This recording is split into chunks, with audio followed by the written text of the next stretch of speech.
रक्त सांडून सर्व भारतीयवासियांचे जीवन फुलवणाऱ्या शूरवीरांना माझे शतशः नमन.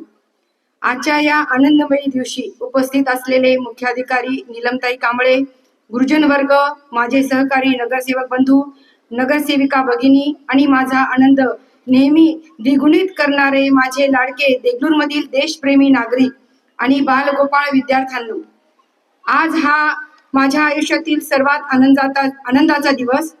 आज मला जो तिरंगा राष्ट्रध्वज फडकविण्याचा बहुमान मिळाला तो फक्त आणि फक्त तुमच्या आशीर्वादामुळेच.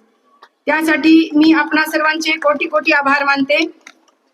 मला स्वप्नात देखील वाटलं नव्हतं की मी एवढी सौभाग्यशाली होईन. तुम्ही मला हा जो गौरव मिळवून दिला ते मी जन्मभर विसरणार नाही. माझ्या सर्व टेकाळे कुटुंबाच्या आनंदाला मी कारणीभूत ठरले याचं मला खूप समाधान वाटत आहे. विद्यार्थी क्षेत्रात असताना 15 ऑगस्ट 26 जानेवारीचा दिवस म्हणजे एक मोठा सण असल्यासारखं वाटायचं. देशभक्तीचे गाणे कानावर पडायचे, दिवसभर कसं उत्साही वातावरण असायचं. आज ते वातावरण परत मी अनुभवते आहे. माझं लहानपण परत मला जगल्यासारखं वाटतंय. अशा या मंगलमय प्रजासत्ताक दिनाच्या सर्वांना खूप खूप शुभेच्छा. देगलूर शहराच्या विकासाला चालना मिळावी या उद्देशाने तुम्ही मला नगराध्यक्ष पदाची जबाबदारी सोपवली, ती मी चोखपणे पार पाडेल. आज नगरपालिकेतून जास्त महिला निवडून आल्या आहेत, त्यामुळे आता सर्व महिला निश्चिंतच व्हा, कारण तुमच्या सुरक्षितेसाठी, तुमच्या सर्व सुखसोयीसाठी आम्ही खंबीरपणे तटस्थ उभ्या राहू. तुमच्या सर्व अडचणी, रस्ते, नाल्या, अस्वच्छता, शुद्ध पाण्याचे प्रश्न आता लवकरच सुटणार आहेत. त्यासाठीच आमचे प्रयत्न चालू आहेत.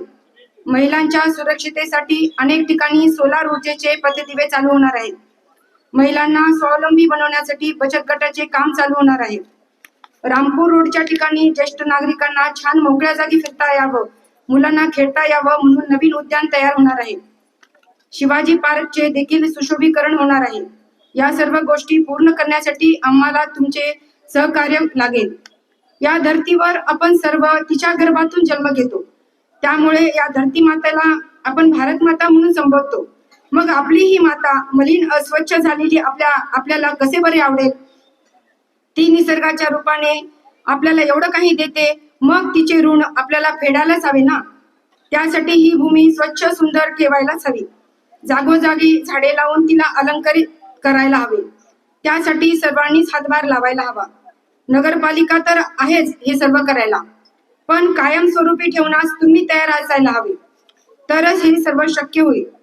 मी आपणा सर्वांना हीच विनंती करते की आपला परिसर स्वच्छ कसा ठेवता येईल याची